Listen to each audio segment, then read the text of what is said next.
President, Speaker, members of the 77th Congress,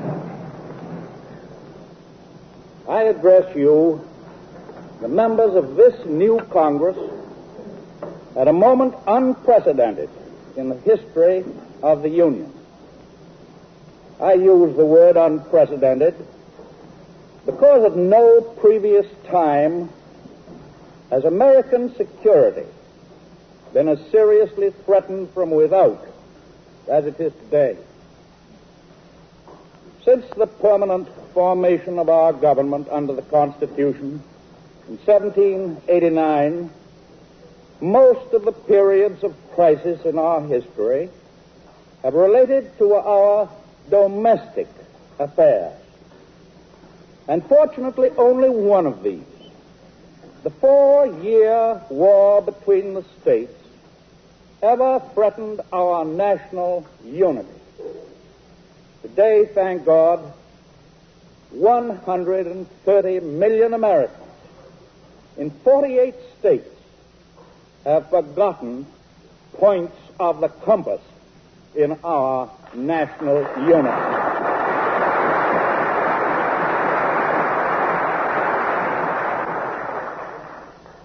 It is true that prior to 1914, the United States often has been disturbed by events in other continents. We had even engaged in 2 wars with European nations and in a number of undeclared wars in the West Indies, in the Mediterranean, and in the Pacific for the maintenance of American rights and for the principles of peaceful commerce.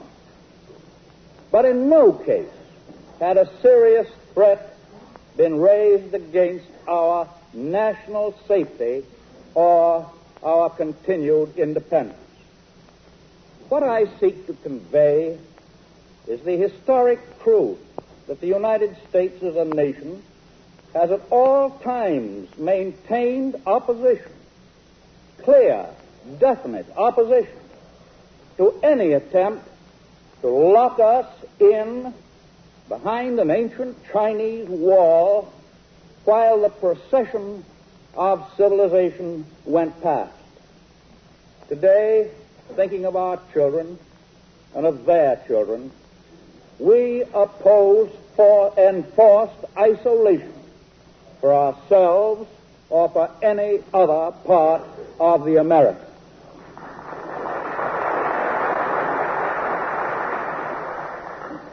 That determination of ours, extending over all these years, was proved, for example, in the early days, during the quarter century of wars following the French Revolution. While the Napoleonic struggles did threaten interests of the United States because of the French foothold in the West Indies and in Louisiana, and while we engaged in the War of 1812 to vindicate our right to peaceful trade, it is nevertheless clear that neither France nor Great Britain nor any other nation was aiming at domination of the whole world. And in like fashion, from 1815 to 1914, 99 years, no single war in Europe or in Asia constituted a real threat against our future or against the future of any other American nation, except in the Maximilian interlude in Mexico. No foreign power sought to establish itself in this hemisphere. And the strength of the British fleet in the Atlantic has been a friendly strength. It is still a friendly strength.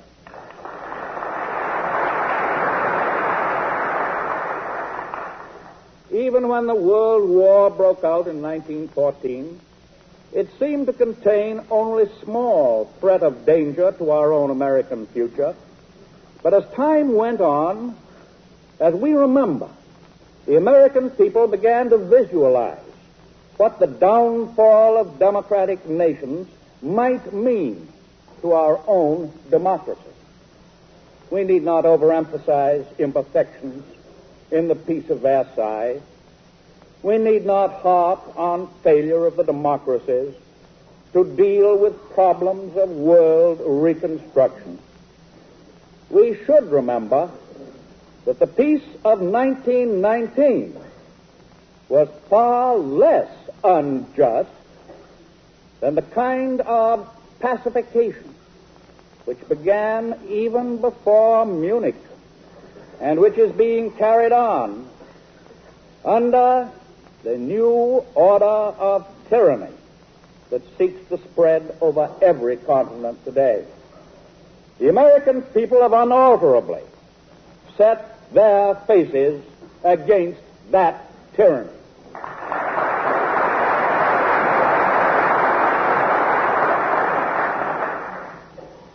I suppose that every realist knows that the democratic way of life is at this moment being directly assailed in every part of the world, assailed either by arms or by secret spreading of poisonous propaganda by those who seek to destroy unity and promote discord in nations that are still at peace. During 16 long months, this assault has blotted out the whole pattern of democratic life in an appalling number of independent nations, great and small. And the assailants are still on the march, threatening other nations, great and small. Therefore, as your president, performing my constitutional duty to give to the Congress information of the state of the Union, I find it unhappily necessary to report that the future and the safety of our country and of our democracy are overwhelmingly involved in events far beyond our borders. Armed defense of democratic existence is now being gallantly waged in 4 continents. If that defense fails, all the population and all the resources of Europe and Asia and Africa and Australasia will be dominated by conquerors. And let us remember that the total of those populations in those 4 continents, the total of those populations and their resources greatly exceeds the sum total of the population and the resources of the whole of the Western Hemisphere. Yes, many times over. In times like these, it is immature and incidentally untrue for anybody to brag that an unprepared America, single-handed and with one hand tied behind its back, can hold off the whole world. No realistic American can expect from a dictator's peace international generosity or return of true independence or world disarmament or freedom of expression or freedom of religion or even good business. Such a peace would bring no security for us or for our neighbors. Those who would give up essential liberty to purchase a little temporary safety deserve neither liberty nor safety.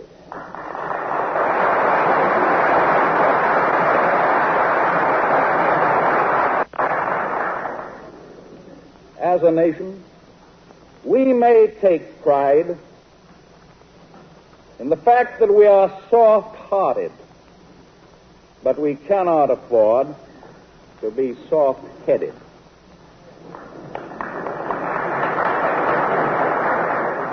We must always be wary of those with sounding brass and a tinkling cymbal, preach the ism of appeasement. We must especially beware of that small group of selfish men who would clip the wings of the American eagle in order to feather their own nests.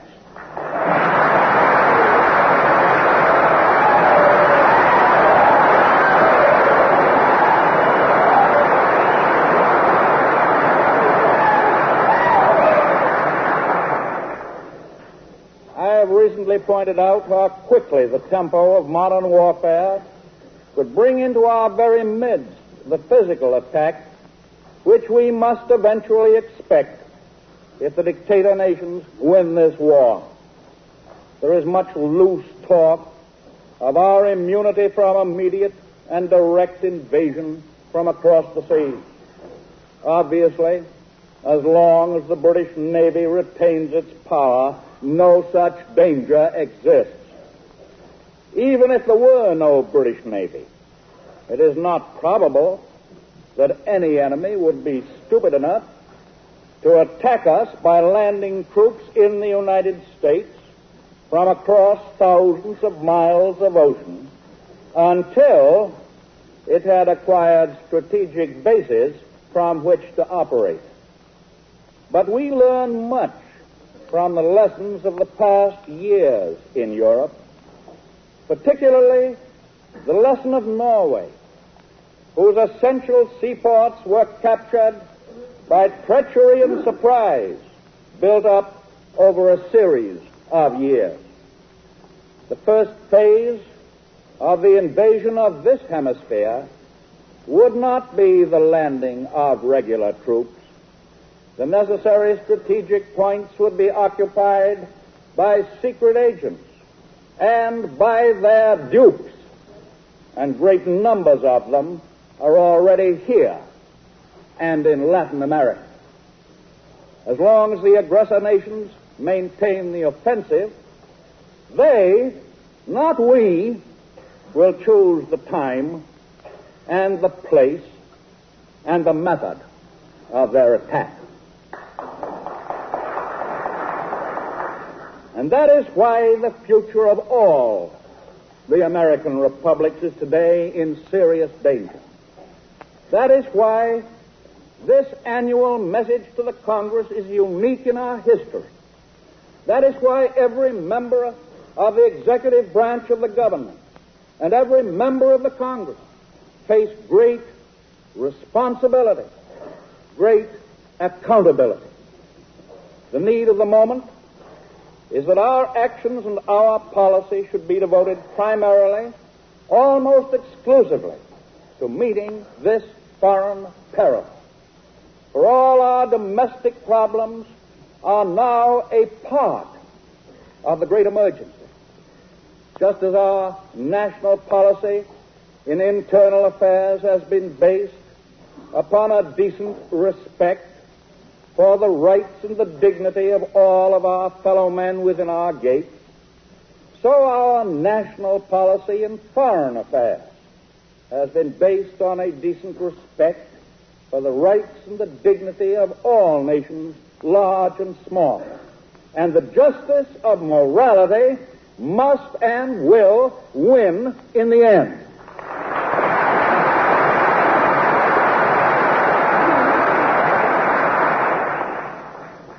Our national policy is this. First, by an impressive expression of the public will, and without regard to partisanship, we are committed to all-inclusive national defense. Secondly, by an impressive expression of the public will, and without regard to partisanship, we are committed to full support of all those resolute people everywhere who are resisting aggression and are thereby keeping war away from our hemisphere.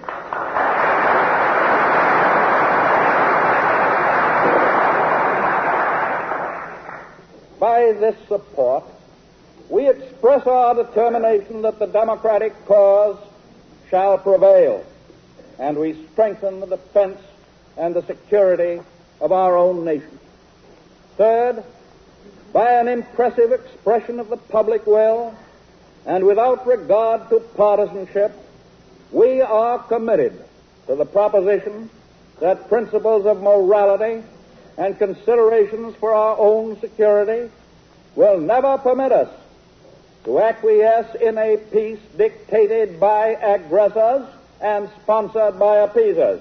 We know that enduring peace cannot be bought at the cost of other people's freedom.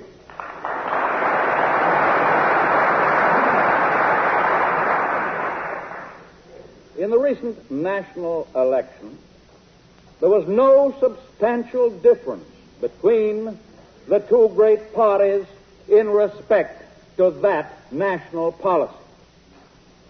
No issue was fought out on this line before the American electorate, and today it is abundantly evident that American citizens everywhere are demanding and supporting speedy and complete action in recognition of obvious danger. Therefore, the immediate need is a swift and driving increase in our armament production. Leaders of industry and labor have responded to our summons. Goals of speed have been set. In some cases, these goals are being reached ahead of time. In some cases, we are on schedule. In other cases, there are slight but not serious delays. And in some cases, and I am sorry to say, very important cases, we are all concerned by the slowness of the accomplishment of our plans. The Army and Navy, however, have made substantial progress during the past year. Actual experience is improving and speeding up our methods of production with every passing day. And today's best is not good enough for tomorrow. I am not satisfied with the progress thus far made. The men in charge of the program represent the best in training, in ability, and in patriotism. They are not satisfied with the progress thus far made. None of us will be satisfied until the job is done.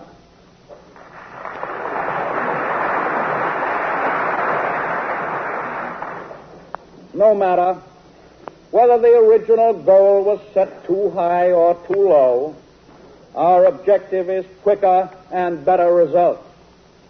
To give you two illustrations, we are behind schedule in turning out finished airplanes. We are working day and night to solve the innumerable problems and to catch up. We are ahead of schedule in building warships, but we are working to get even further ahead of that schedule.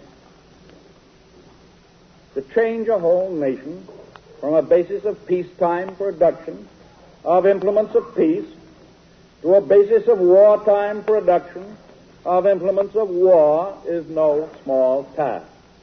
And the greatest difficulty comes at the beginning of the program, where new tools, new plant facilities, new assembly lines, new shipways must first be constructed before the actual material begins to flow steadily and speedily from.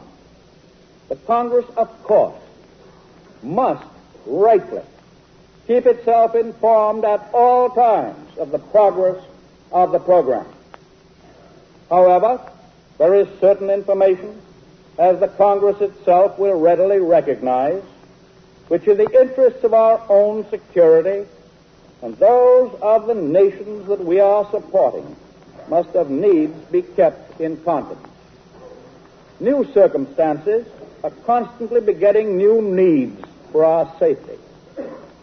I shall ask this Congress for greatly increased new appropriations and authorizations to carry on what we have begun. I also ask this Congress for authority and for funds sufficient to manufacture additional munitions and war supplies of many kinds to be turned over to those nations which are now in actual war with aggressor nations. Our most useful and immediate role is to act as an arsenal for them as well as for ourselves.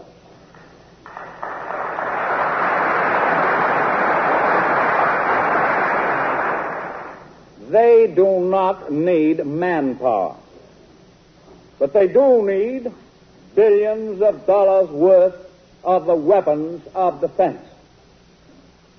The time is near when they will not be able to pay for them all in ready cash.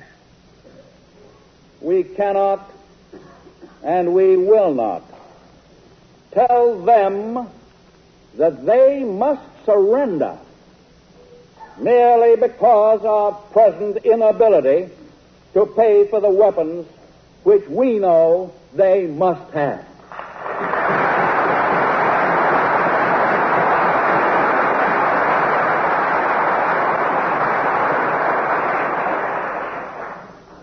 I do not recommend that we make them a loan of dollars with which to pay for these weapons, a loan to be repaid in dollars.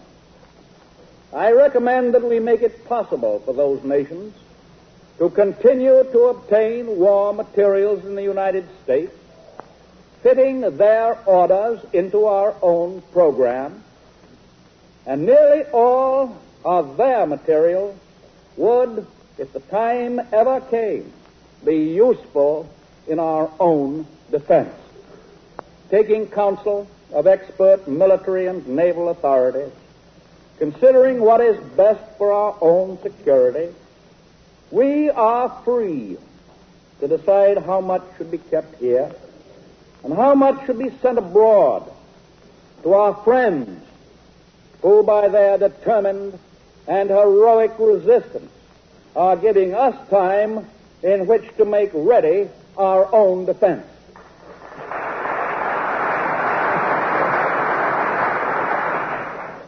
For what we send abroad, we shall be repaid within a reasonable time following the close of hostilities, repaid in similar materials, or at our option in other goods of many kinds, which they can produce and which we need. Let us say to the democracy, we Americans are vitally concerned in your defense of freedom. We are putting forth our energy, our resources, and our organizing power to give you the strength to regain and maintain a free world. We shall send you in ever-increasing numbers ships, planes, tanks, guns. That is our purpose and our pledge.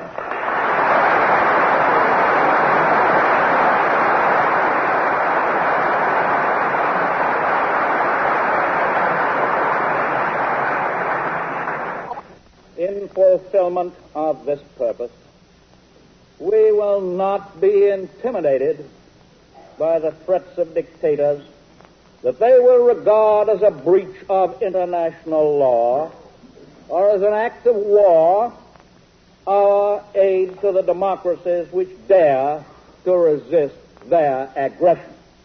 Such aid is not an act of war, even if a dictator should unilaterally proclaim it so to be.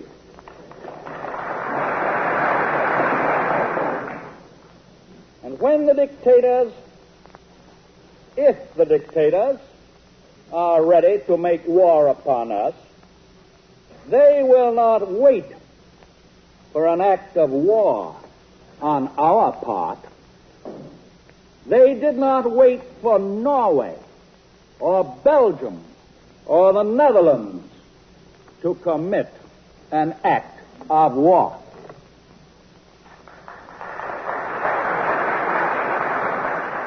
Their only interest is in a new one-way international law, which lacks mutuality in its observance and therefore becomes an instrument of oppression. The happiness of future generations of Americans may well depend on how effective and how immediate we can make our aid felt. No one can tell the exact character of the emergency situations that we may be called upon to meet. The nation's hands must not be tied when the nation's life is in danger.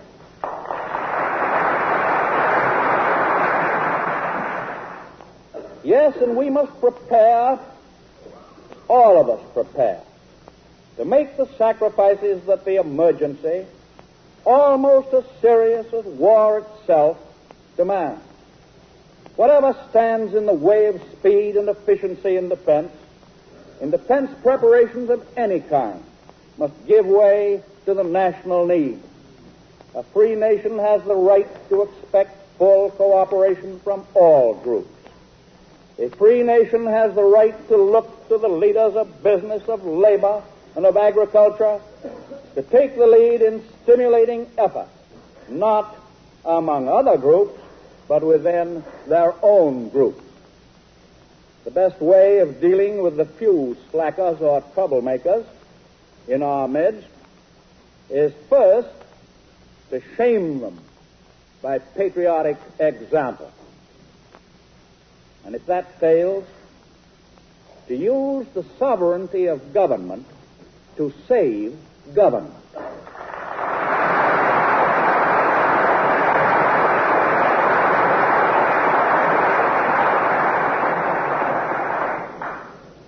As men do not live by bread alone, they do not fight by armament alone.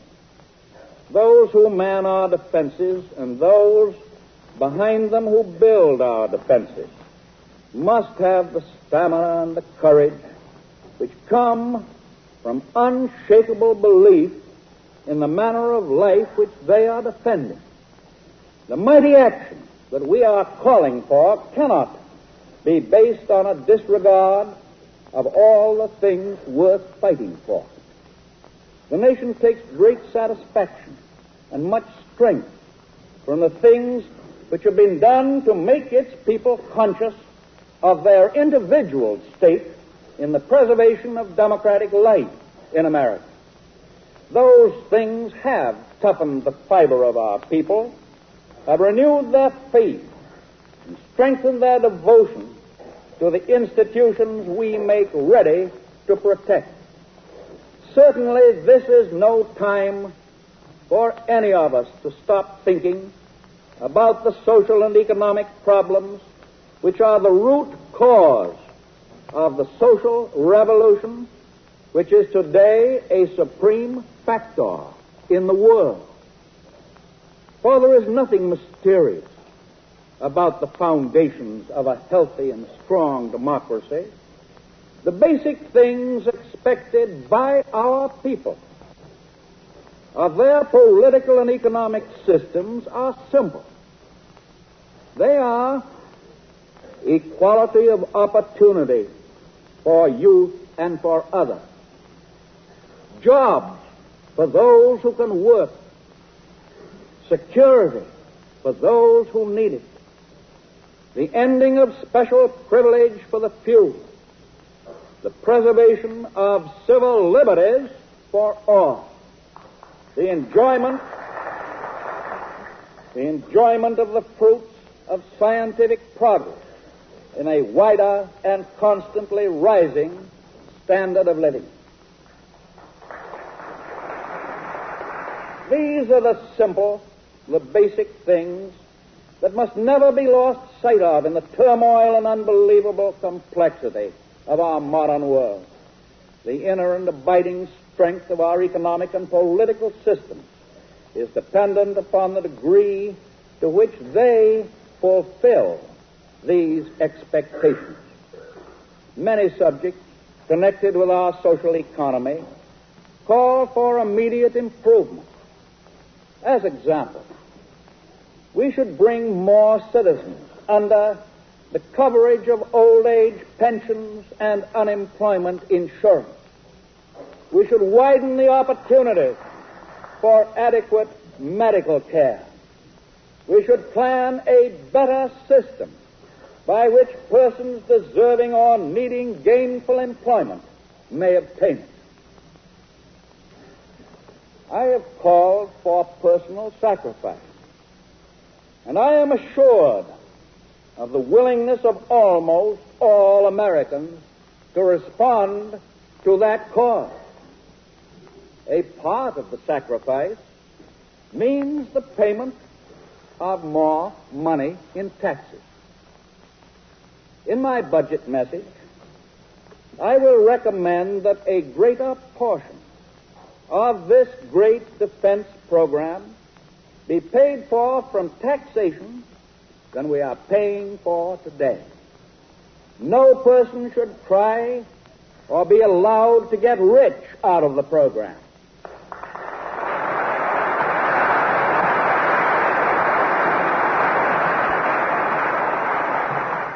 And the principle of tax payments, in accordance with ability to pay, should be constantly before our eyes to guide our legislation. If the Congress maintains these principles, the voters, putting patriotism ahead of pocketbooks, will give you their applause.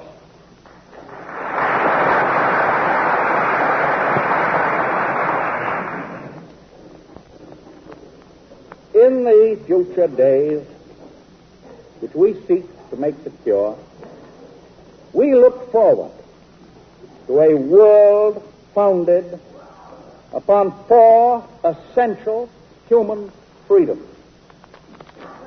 The first is freedom of speech and expression everywhere in the world.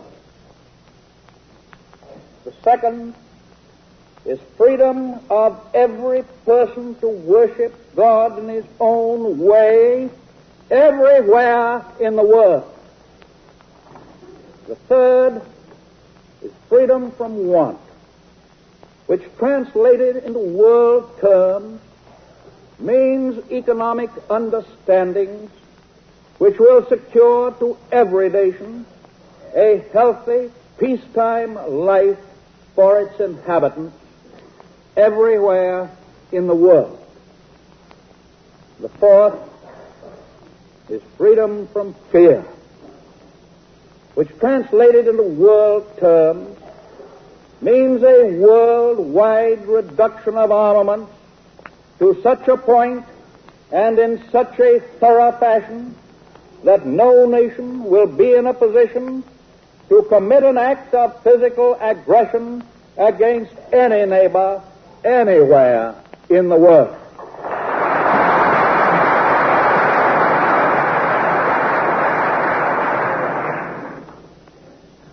That is no vision of a distant millennium. It is a definite basis for a kind of world attainable in our own time and generation. That kind of world is the very antithesis of the so-called new order of tyranny which the dictators seek to create with the crash of a bomb. To that new order, we oppose the greater conception, the moral order. A good society is able to face schemes of world domination and foreign revolutions alike without fear. Since the beginning of our American history, we have been engaged in change, in a perpetual, peaceful revolution, a revolution which goes on steadily, quietly, adjusting itself to changing conditions, without the concentration camp or the quicklime in the ditch. The world order which we seek is the cooperation of free countries working together in a friendly, civilized society. This nation has placed its destiny in the hands and heads and hearts of its millions of free men and women, and its faith in freedom under the guidance of God. Freedom means the supremacy of human rights everywhere. Our support goes to those who struggle to gain those rights and keep them. Our strength is our unity of purpose. To that high concept there can be no end save victory.